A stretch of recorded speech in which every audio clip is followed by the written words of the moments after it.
Assalamualaikum warahmatullahi wabarakatuh. Perkenalkan, nama saya Duyani Susanti. Saya merupakan mahasiswa jurusan Komunikasi dan Penyiaran Islam semester 1 kelas B dengan nomor NIM 1244020047 di Universitas Islam Negeri Sunan Gunung Jati, Bandung. Dibuatnya video ini adalah untuk memenuhi tugas UTS mata kuliah ilmu dakwah yang diampu oleh Ibu dosen Dr. Umi Halwati SSI MAG. Langsung saja kepada nomor pertama, yaitu mengenai pengertian, ruang lingkup, objek formal, dan objek material ilmu dakwah. Nah, sebelum saya memaparkan tentang ilmu dakwah, saya ingin memaparkan sedikit mengenai dakwah. Dakwah berasal dari kata kerja da'a yada'u da'watan yang berarti mengajak, menyeru, memanggil. Nah, dakwah juga secara etimologi atau secara bahasa berasal dari kata an-nida yang artinya menyeru atau memanggil. Secara istilah atau secara terminologis, dakwah ialah mengajak manusia kepada kebaikan dan petunjuk Allah Subhanahu wa Ta'ala, menyeru kepada kebiasaan yang baik dan menghindari dari kebiasaan yang tidak baik supaya mendapatkan keberuntungan di dunia dan akhirat. Nah, lalu apa itu ilmu dakwah? Ilmu dakwah merupakan ilmu yang membahas tentang proses penerimaan, pengolahan, dan penyampaian ajaran Islam untuk merubah perilaku individu, kelompok, dan masyarakat sesuai ajaran Islam. Mengkaji bagaimana pribadi muslim melakukan kegiatan dakwah supaya berhasil. Nah, ilmu dakwah juga merupakan ilmu yang mengkaji tentang dakwah secara logis, teoritis, empiris, dan filosofis. Jadi, lewat ilmu dakwah ini, kita tuh bisa mempelajari bagaimana tata cara untuk berdakwah agar dakwah itu menjadi berhasil.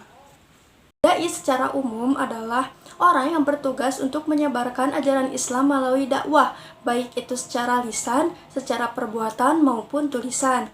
Nah, dai secara khusus ialah muslim yang mengambil keahlian khusus dalam bidang agama Islam. Dai juga bisa diartikan sebagai pemandu yang menunjukkan jalan mana yang boleh dan jalan mana yang tidak boleh dilalui oleh seorang muslim. Yang selanjutnya, apa saja ruang lingkup ilmu dakwah? Nah, ilmu dakwah ini memiliki 3 unsur pokok. Yang pertama ada at-tawjih. At-tawjih ini memberikan petunjuk dan pedoman serta jalan hidup mana yang harus dijalani dan jalan hidup mana yang harus dihindari. Yang kedua ada at-taghyir. At-taghyir ini mengubah dan memperbaiki keadaan seseorang atau masyarakat kepada suasana hidup baru yang didasarkan kepada nilai-nilai Islam atau nilai-nilai agama.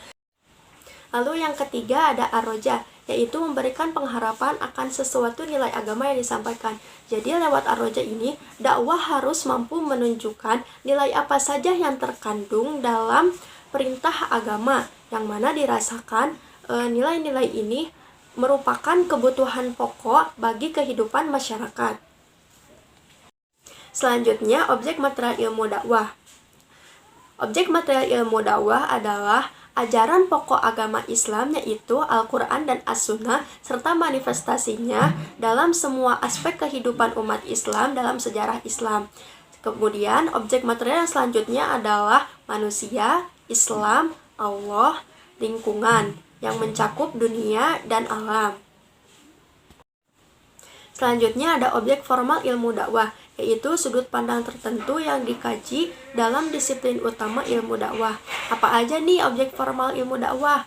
Yang pertama ada BKI atau disebut dengan irsyad, lalu KPI disebut dengan tabligh, kemudian ada MD atau tadbir, lalu ada PMI yang disebut dengan tamkin atau tatwir, kemudian ada humas yang disebut dengan alaqat ammah.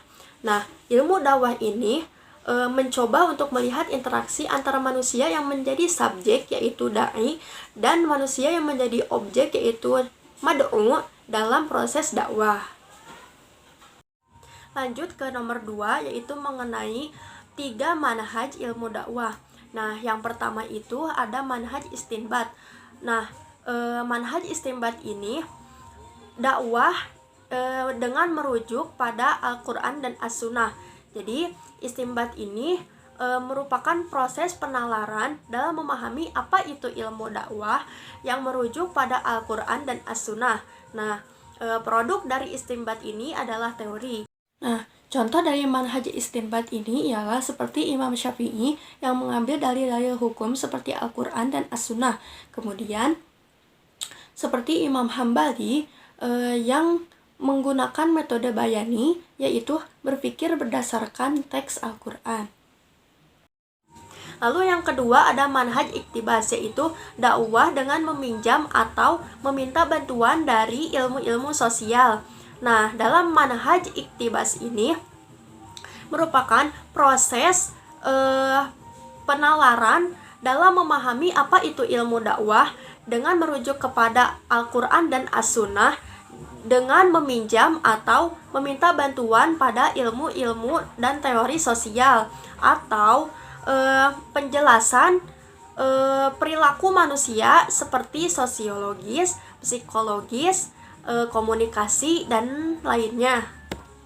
Contoh dari manhaj iktibas ini ialah mengambil istilah-istilah dari ilmu-ilmu yang lain atau mengutip kalimat dari ilmu-ilmu yang lain lalu dicantumkan dan dijadikan kalimat prosa atau syair, tetapi tanpa menyebutkan kalimat itu berasal dari ilmu-ilmu yang lain.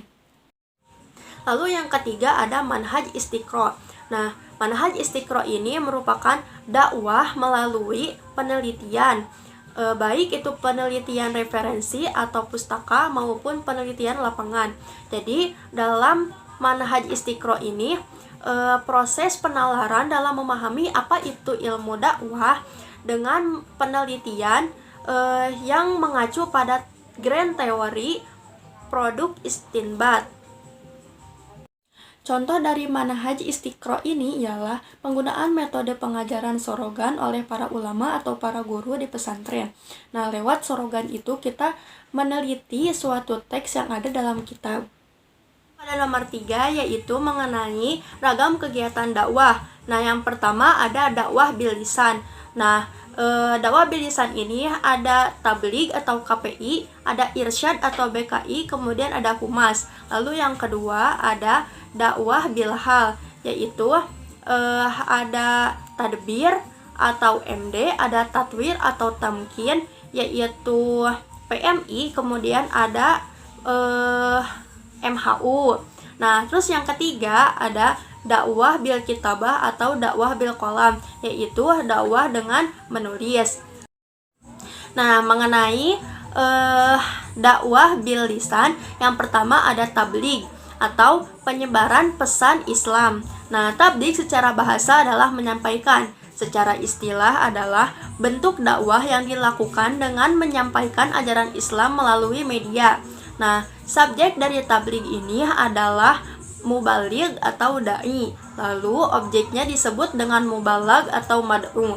Nah, tabligh ini dapat berupa khutbah, ceramah, terus apalagi tausiyah, terus kultum, pokoknya dan sebagainya yang berhubungan dengan adanya dai dan mad'u. Lalu yang kedua ada irsyad atau konseling atau bimbingan Islam. Nah, secara bahasa irsyad adalah petunjuk, konseling atau membimbing. Secara istilah, irsyad adalah menyampaikan ajaran Islam melalui kegiatan penyuluhan, bimbingan, atau psikoterapi Islam kepada individu atau kelompok kecil. Nah, ini kalau misalkan irsyad ini berbeda dengan tabligh. Karena kalau tabligh itu menyampaikan kepada banyak orang. Tetapi kalau misalkan irsyad ini hanya kepada satu orang atau kelompok kecil saja. Kemudian yang ketiga ada humas atau hubungan masyarakat. Nah, secara harfiah, humas adalah hubungan dengan publik atau masyarakat. Secara istilah, bagian lembaga pemerintah atau swasta yang melakukan kegiatan mencari dukungan publik bagi usaha-usahanya. Jadi, humas itu berusaha untuk mempromosikan ide, meyakinkan audiens, dan sebagainya. Pokoknya kalau humas itu berhubungan dengan publik atau masyarakat. Kemudian, yang termasuk ke dalam dakwah bilhal ada yang pertama ada tadbir atau pemberdayaan umat melalui lembaga. Nah, secara bahasa, tadbir itu manajemen atau pengolahan. Secara istilah, tadbir ini merupakan kegiatan dakwah, transformasi, dan institusional ajaran Islam melalui kebijakan-kebijakan publik atau pemerintah, lembaga pendidikan, perusahaan, dan lain sebagainya. Makanya yang termasuk pada tadbir ini adalah manajemen dakwah, karena secara bahasa juga tadbir merupakan manajemen. Lalu yang kedua ada MHU, yaitu manajemen haji dan umroh. Nah, MHU ini melakukan dakwah melalui studi manajemen haji dan umroh itu baik sebagai ilmu maupun sebagai gejala aktivitas manusia. Selanjutnya, melakukan riset tentang manajemen haji dan umroh untuk menemukan relevansi dan nilai guna manajemen haji dan umroh di masyarakat. Jadi melakukan riset intinya. Terus yang selanjutnya melakukan pengabdian kepada masyarakat dengan membangun kerjasama kemitraan dalam bidang manajemen haji dan umroh yang mampu menjawab tuntutan global. Kemudian yang ketiga ada tatwir atau tamkin, itu pemberdayaan ekonomi umat. Nah, secara bahasa itu penyumbangan. Secara istilah, tatwir atau tamkin ini adalah kegiatan dakwah implementatif melalui gerakan aksi amal seperti pemberdayaan sumber daya manusia dan lingkungan. Makanya yang termasuk kepada tatwir ini atau tamkin ini adalah PMI. Nah, untuk dakwah bil kitabah atau dakwah bil qalam ini, jadi kita juga bisa berdakwah melalui tulisan, seperti kita menulis atau pokoknya kita menulis, membuat buku atau membuat artikel mengenai penjelasan tentang agama atau yang bermanfaat bagi kehidupan masyarakat. Nah, jadi itu juga bisa disebut dengan dakwah. Lanjut kepada soal yang nomor 4 mengenai konteks dakwah. Nah, konteks dakwah itu ada 7. Nah, yang pertama itu dakwah nafsiyah, yang kedua dakwah fardiyah, yang ketiga ada dakwah fi'ah qalilah, yang keempat ada dakwah fi'ah katsiroh, yang kelima ada dakwah hizbiyah, yang keenam ada dakwah ummah, yang ketujuh ada dakwah syu'biyah qabailiyah. Nah, untuk yang pertama yaitu dakwah nafsiyah. Nah, dakwah nafsiyah ini dakwah kepada diri kita sendiri.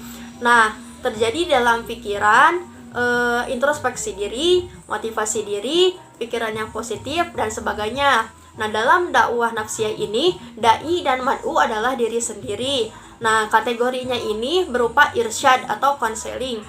Lalu yang kedua ada dakwah fardiyah, yang mana da'inya ini 1 orang dan mad'unya itu bisa 1, 2, atau 3 orang. Nah, dakwah fardiyah ini termasuk ke dalam kategori irsyad, tadbir, tamkin, atau tatwir. Lalu yang ketiga ada dakwah fi'ah qalilah, yaitu dakwah kepada sekelompok kecil. Nah, yang mana si mad'unya ini kurang dari 20 atau maksimal 20 orang. Nah, kategorinya ini termasuk pada kategori irsyad, tadbir, dan tamkin atau tatwir. Lalu yang keempat ada fi'ah katsiroh. Nah, fi'ah katsiroh yaitu dakwah kepada sekelompok besar, yang mana si mad'unya ini lebih dari 20 orang dan termasuk ke dalam kategori tabligh. Lalu yang kelima ada dakwah jamaah atau hizbiyah. Dai-nya itu seorang atau kelompok, dan mad'unya itu merupakan kelompok atau jamaah organisasi Islam seperti NU, Muhammadiyah, Persis, dan yang lainnya. Nah, kategori dari dakwah ini itu adalah irsyad, tabligh, tadbir, tamkin atau tatwir. Kemudian yang keenam ada dakwah ummah. Nah, dakwah ummah ini yang merupakan dakwah kepada publik atau halayak atau masyarakat. Nah, kategorinya ini adalah tabligh. Kemudian yang terakhir ada dakwah syu'biyah qabailiyah, yaitu dakwah antar suku bangsa. Nah, tapi dakwah ini memiliki syarat, yaitu jika antara dai dan mad'u itu berbeda suku bangsa atau berbeda budaya. Nah, dai-nya itu seorang atau sekelompok, kemudian mad'unya itu bisa 1, 2, 3, 4, 5, dan 6. Nah, dakwah ini termasuk ke dalam kategori irsyad, tadbir, tamkin atau tatwir. Berlanjut ke soal yang nomor 5, mengapa manusia harus berdakwah?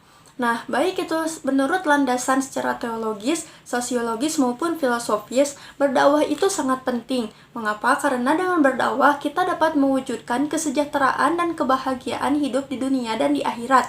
Nah, dakwah juga bertujuan untuk menyampaikan nilai-nilai yang dapat mendatangkan kebahagiaan dan kesejahteraan yang diridhoi oleh Allah Subhanahu wa taala.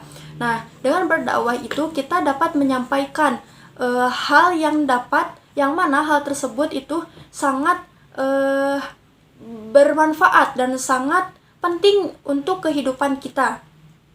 Baik itu untuk kehidupan kita yang menyampaikan ataupun untuk kehidupan para masyarakat yang menjadi sasaran dakwah.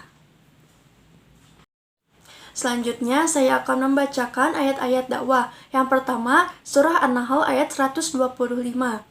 Bismillahirrahmanirrahim. Ud'u ila sabili rabbika bil hikmati wal mau'izatil hasanah wajadilhum billati hiya ahsan. Inna rabbaka huwa a'lamu biman dhalla an sabilih wa huwa a'lamu bil muhtadin. Yang kedua ada surah Ali Imran ayat 104. Bismillahirrahmanirrahim. Wal takum minkum ummatun yad'una ilal khairi wa ya'muruna bil ma'rufi wa yanhauna 'anil munkar wa ulaika humul muflihun. Kemudian ada surah Ali Imran ayat 110. Bismillahirrahmanirrahim. Kuntum khaira ummatin ukhrijat linnasi ta'muruna bil ma'rufi wa tanhauna 'anil munkari wa tu'minuna billah. Walau amana ahlul kitabi lakana khairal lahum. Minhumul mu'minuna wa aktsaruhumul fasiqun. Selanjutnya ada surah Al-Baqarah ayat 221. Bismillahirrahmanirrahim. Wala tankihu musyrikati hatta yu'min wala amatum mu'minatun khairum min musyrikati walau arjabatkum wala tunkihul musyrikina hatta yu'minu wala abadum mu'minun khairum min musyriki walau arjabakum ulaika yad'una ilan nar wallahu yad'u ila jannati wal maghfirati bi'idnih wa yubayyinu ayatihi linnasi la'allahum yatadakkarun. Selanjutnya ada surah Fussilat ayat 33. Bismillahirrahmanirrahim. Wa man ahsanu qawlan mimman da'a ilallahi wa amila sholihan wa qala innani minal muslimin. Selanjutnya ada surah Al-Hijr ayat 94. Bismillahirrahmanirrahim. Fasda' bima tu'mar wa a'rid 'anil musyrikin. Shadaqallahul adzim. Sekian jawaban dari saya mengenai soal UTS pada mata kuliah ilmu dakwah. Semoga jawaban ini memenuhi. Apabila ada kesalahan, mohon dimaafkan karena masih dalam tahap pembelajaran. Wassalamualaikum warahmatullahi wabarakatuh.